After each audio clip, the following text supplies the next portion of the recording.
Nakikita mo ba ang cute na kuting daga na ito? ang cute naman ng baby! Magiging kaibigan ito ng gagawa ng pinakamagandang portrait nito. Magmadali ka na kung ako sa'yo dahil nagsimula na ang oras. Well, hindi ko naman tututulan ng bagong kaibigan. Gayunpaman, hindi pa ako nakapag-drawing gamit ang likidong candy dati. Sana magawa ko ito. Oo, mahirap mag-drawing gamit ang candy, pero sa tingin ko, natutunan ko na. Ano? May kakaiba akong ideya kung ano ang kalalabasan nito. Ayun, ipakita ko sa'yo kung paano gumigamit talaga ng candy. Pero una, bakit hindi ko subukan? Ang asim! Pero napakasarap. Gusto ko pa. Kakainin mo lahat ng candy ng ganyan. Wow, talagang ang maasim. Pero hindi ito tungkol sa pagkain, kundi tungkol sa magiging kaibigan kong pulang buhok. Sa ganitong pagguhit, siguradong hindi mo ito makukuha. Huwag husgahan ang aking gawa ng maaga. Ang gawaing ito ay magiging isang cute na pusa. Well, hindi ko alam na posible ito. Kaya, siya lang sa Diyo ay magiging napakaswerte. Ang pusang to ay talagang napakamapagmahal. Sa pamamagitan ng paraan tungkol dito, tapos na ang oras ninyo. Ipakita ang inyong gawa. Paano mo nagustuhan ang obra maestra ko? Diyos ko, huwag kang tumingin. Hindi maganda. Kakilakilabot. Jill, dapat nagdo-drawing ka, hindi kumakain ng candy. Ano sa palagay mo ang gawa ko? Hoy, ibang usapan na yan. Ginger, nakahanap kami ng bagong kaibigan para sa'yo. Sigurado akong magiging magkaibigan kayo ni Annie. Ibigay mo sa akin dito. Ang galing. Gusto ko siyang yakapin buong araw. Sigurado akong magiging kaibigan ko na si Ginger. Ang galing nito! Maglalaro ako kasama siya habang buhay! Hindi, ito ang pusa ko. Mga kaibigan, sa pagkakataong ito, isa sa inyo ang makakakuha ng napakamahal na regalo. O, isang bagong iPhone na nasa kahon pa. Magmadali dahil tapos na ang oras ninyo. Gustong gusto ko ng bagong iPhone. Anong kawili-wiling paraan ng pagguhit? Sa tingin ko, ang teknik na ito ay tinatawag na grattage. Noong bata pa ako, ganito ako gumuhit. Pero matagal na yon. Ay nako, nabasag. Ano ang gagawin ko ngayon? Kailangan nating mag-isip ng paraan. Tama. Baka may bagay na angkop sa bulsa. Kailangan ding linisin ang mga bulsa minsan. Hindi ito pwede. Hindi. Kahit na may quiz. Ha? Sa tulong nito, matatapos ko talaga ang aking drawing. Ang galing.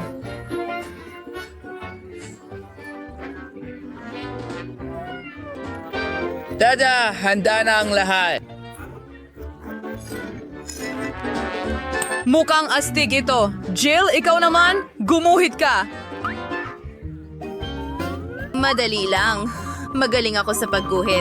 Bakit hindi ko subukan gamit ang karayom? Tapos na. Halos eksakto at halos perpekto ang kinalabasan. Sa pangkalahatan, hindi ito kasing dali ng inaakala sa unang tingin. Oo, dapat aminin na mas gusto kong mag-drawing gamit ang karaniwang panulat. Kaya, may kung anong kalokohan. Ang weird. Kaya guys, tapos na ang oras. Gusto kong makita ang gawa ninyo. Kaya, Annie? Pasensya na. Pero talagang hindi maganda. Lumabas itong sobrang tabing eh. Sa totoo lang, hindi mo dapat sinubukang gumuhit ng masama. Oh, mas maganda ang drawing ni Gwyneth. Papalitan ko ito. At narito ang akin. Oh, Jill, nagulat mo ako. Maganda ang trabaho mo. Chad, ikaw naman?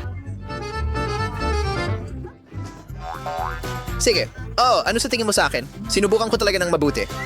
At sinubukan naman ng mabuti, mas maganda ang gawa ni Jill. Ano? Mas mabuti? Pinalitan mo ang mga guhit. Hindi ito patas. Mas mabuting batiin mo ako. Meron akong bagong iPhone. Nagtataka ako kung anong kulay ito. Ano? Nasaan ang iPhone? Nakakatawa, hindi ba? Anong problema sa'yo? Binabati kita! Talaga. Sa pagkakataong ito, isa sa inyo yung makakakais malaking money ka na may magandang service. Hindi ko ito kailangan. Nahuli mo ay kusabin na Honduras ordinaryong manika isaslang na syrup the cake. Tara! Walang tatanggi sa ganitong bagay, sigurado. Oo, hindi pa ako nakapagpinta gamit ang gum dati. Isang napakakakaibang paraan, pero makakapag-enjoy din ako ng masarap na chewing gum. Ang astig, kakainin ko silang lahat. Oo, ang saya ng pagnguya ng gum. Wow! Astig, nakuha ko. Sana ngayong araw ay ma-enjoy ko hindi lang ang pagnguya ng gum, kundi pati na rin ang isang kamangha-manghang cake. Kaya, oras na para magtrabaho. Sa palagay ko, ang pagguhit gamit ang gum ay kawili-wili. Ay naku! Ano? Anong problema mo? Maaari akong gumawa ng iba't ibang pattern gamit ang nanginuyang gum. Ang galing niyan. Kaya gagawa ako ng silweta ng cutie na ito nang walang problema. Magaling talaga si Annie dito. At ano sa palagay mo? Ang mahalaga ay mag-enjoy sa paggawa ng larawan. Pagkatapos ay magiging parang wow. Oh, Nakakatawa yon. Hindi ka pa binigo ng mga salamin ng ganito. Subukan mong palubugin sila? ay hindi. Ngayon marumi ang aking salamin. At nasira ang larawan. Anong klaseng araw ito ngayon? Bakit ako nakakatanggap ng ganitong mga parusa? Mga kaibigan, oras na para tapusin. Tapos na ang oras ninyo. Ipakita ang inyong mga guhit. Ani, magsimula tayo sa iyo. Ano ba yan? Talagang sinubukan ko. Hindi talaga. Meron kang pangit na damit. Jill, ipakita mo kung ano ang meron ka. Paano mo ito nagustuhan? Nakakainip. Sige, Ted. Ay, hindi. Talagang hindi ito maganda. Sa tingin ko, maganda ito. Lost sa Mondawa ay medyo okay lang. Pero si Jill ang may pinakamaganda. Sorry, Carshell. And bear of the cake. I was off to sikasin mo na. Hooray! Sa wakas nanalo ako! Kakagutom ko lang, kaya oras na para kainin ito. Oh, sayang na ayaw ni Jill na magbahagi sa kanyang mga kaibigan. Ted, gumising ka! Oras na para sa susunod na round at sa round na ito, isa sa inyo ang magiging maswerteng may-ari ng isang case na may iba't ibang kosmetiko. Astig! Sige. Oh, mari ka nang magsimulang mag-drawing. Sa totoo lang, hindi ko tatanggihan ang bagong kosmetiko, kaya kailangan kong magsika. Gustong-gusto ko ang mga kosmetiko. O, dapat akin ito. Sige, kailangan kong makaisip ng orihinal na plano. Meron nga akong isa. Una, kailangan mong gadgarin ang mga Crayola gamit ang kudkuran. Ikaw sa Micron takes to ilang buntot ang maukulay na pollen. Susunod, ikakalat ko ito sa kahabaan ng balangkas ng kaso at pipinturahan ito. Sa palagay ko, ito ay isang mahusay na paraan ng pagguhit. Siyempre, hindi lang iyon. Ang gadgad na tisa ay hindi dapat iwanang ganoon. Ngayon, kailangan itong takpan ng papel at plansahin. Tama si Jill. Gusto ko rin magkaroon ng orihinal na ideya. At meron nga ako nito. Ano? Sige, Diyos ko! Kaya, para gawin ito, kailangan mo lang haluin ang chalk sa isang tasa ng tubig. Pagkatapos, magkakaroon na ako ng karaniwang mga pintura. At mas maginhawa at mas mabilis itong gamitin para magdekorasyon. Tingnan mo ito. Sa palagay ko, lumabas itong napakaganda. Oh, Annie, dahil sa'yo, na-distract ako. Ngayon nasira ang drawing ko. Nasunog ko lang ito. Nasunog? Kaya ngayon, akin na talaga ang kaso. Ay, hindi! Ay, hindi! Ano ang gagawin ko ngayon? Gustong-gusto ko talagang makuha ang makeup na ito. Oh, sino ang gustong makakuha ng mga kosmetiko? Oh, tapos na ang oras. Oh, Diyos ko. Jill, ano itong mancha? Hindi mukhang case ito. Umaasa ako. Annie, sana mas nag-effort ka pa. Bakit sirain ng husto ang drawing? Ay, hindi! Ted, bravo! Kakaiba, nakuha mo ang pinakamagandang drawing. Binabati kita. Ngayon, sa'yo na ang mga kosmetiko. Hindi ko sinasadya. Ano ang dapat kong gawin dito? Hoy, baka pwede mo akong lagyan ng makeup. Hoy!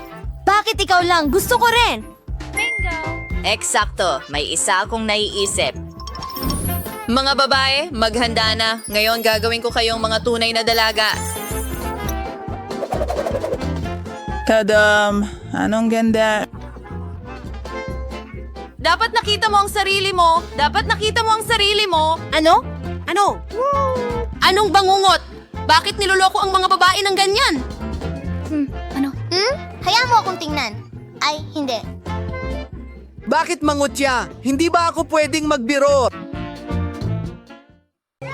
Hurra! Sorbetes! Pero ako ang nauna. Wow, ang ganda nito. Swerte, si Jill. Nakuha niya ang ice cream na ginawa ko mula sa Strawberry Baskin-Robbins. Nagdagdag ako ng ilang matatamis dito sa blender. Pagkatapos, dinurog ko ito lahat para maging perpektong halo. Ganyan ko nakuha ang konong ito, pero para mas sumarap pa, nagdagdag ako ng mga candy na Skittles. Siguradong hindi nito sisirain ang ice cream. Wow, ang sarap nito. Hindi pa ako nakatikim ng ice cream na mas malamig pa. Ang galing. Handa akong kainin ng ice cream na ito palagi. Oh, pero naubos na. Sana maging maswerte rin ako. Ano yon?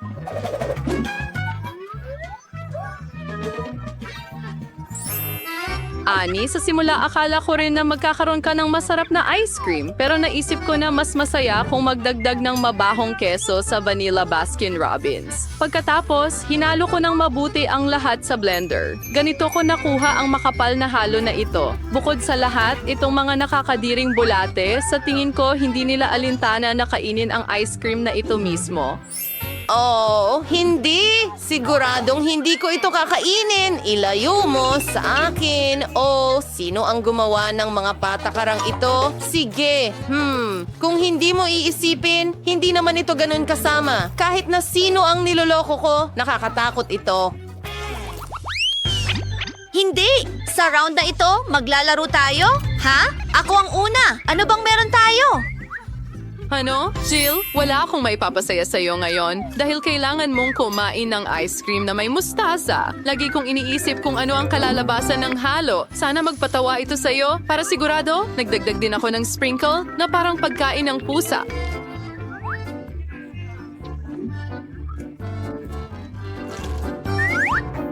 Ang ice cream mo ay sobrang baho, pero baka hindi naman ito lasang masama. Ano ba yan? Malalaman natin ngayon! Kahit na ayoko talagang gawin ito. Oh, ang sama ng pakiramdam nito. Pero kailangan kong gawin, isa itong hamon. Sige na, alis! Oh, nagawa ko. Oh, ito ay talagang nakakadiri. Ani, ikaw na! Ano ang kasama sa ice cream ko? At ikaw, Annie, nakakuha ng super sarap na chocolate ice cream. Nagdagdag din ako ng chocolate syrup dito. Sa totoo lang, kahit ako hindi tatanggi sa ganyan. Tara na! At pinalamutian ko rin ang cone ng flakes na parang maliliit na donuts. Nakuha ko na. Sa tingin niya, inaguto ng bagay sa sarang mga babad na subukan ko nung ito. Pero akin lang ito at ang sarap.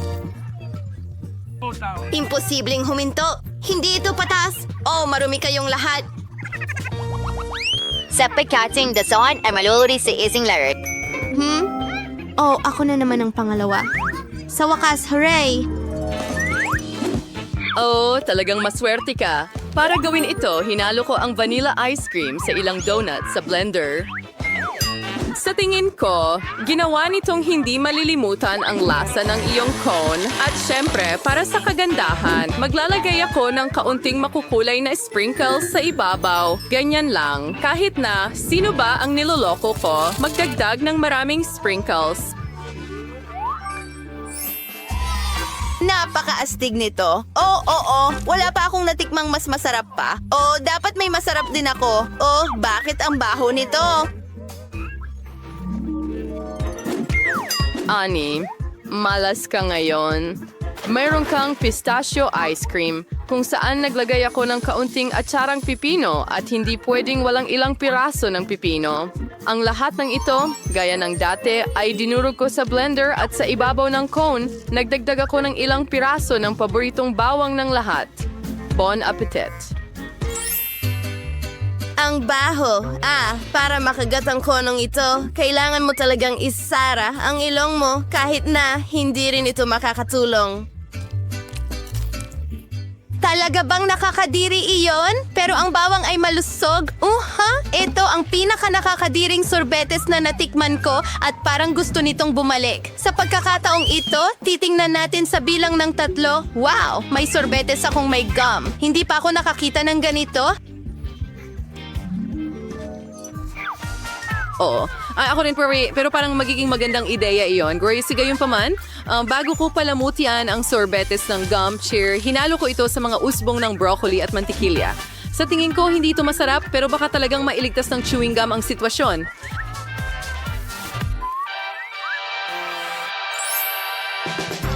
Subukan natin! Ano? Broccoli? Isda? Hew, nakakadiri. Umaasa ako na masarap ang ice cream ko, kaya maswerte ako ngayon!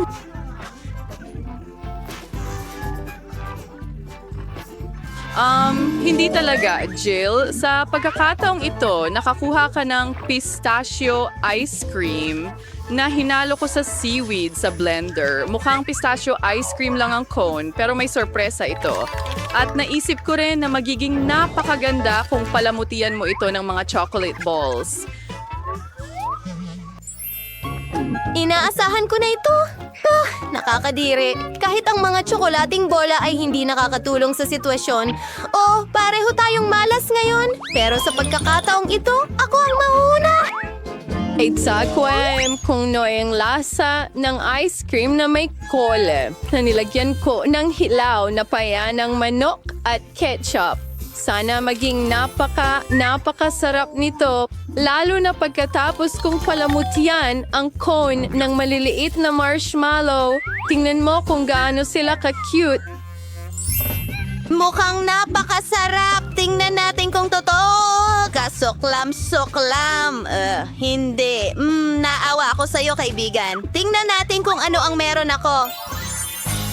Napakasimple lang ngayon. Nagdagdag ako ng sibuyas sa karaniwang vanilla ice cream at pagkatapos ay pinuno ko ito ng Nutella. Pero parang papatayin ng sibuyas ang buong lasa.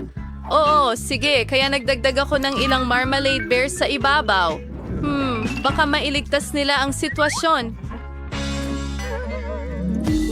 Mukhang masarap ang cone. Alamin natin kung totoo. Parang may naglagay ng sibuyas sa ice cream. Anong bangungot? May luha pa ako. Oo, ang baho talaga. Pero huwag mag-alala. Kailangan lang nating magkasama sa mahirap na panahong ito. Ako ang mauuna. Sana sa pagkakataong ito, masarap ang ice cream.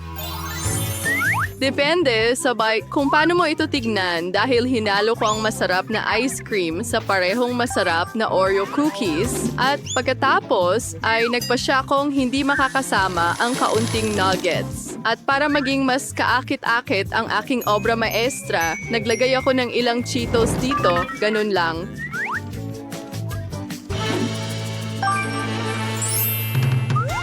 Well, dahil may Cheetos sa cone, kailangan nating subukan ang ice cream kasama nito. Sa totoo lang, kakaiba ang lasa, pero hindi masama. Alam mo, nagustuhan ko pa nga. Talaga? Ano ang meron ako ngayon? At ikaw, Annie, ay may chocolate ice cream na may rolls at strawberries. Hiwa-hiwalay. Mahal ng lahat ang mga sangkap na ito. Pero masarap ba sila kapag pinagsama? Ngayon malalaman natin. Bilang dekorasyon, nagdagdag ako ng kaunting puting tsokolate. Sa palagay ko, mukhang napakamarangal ng cone.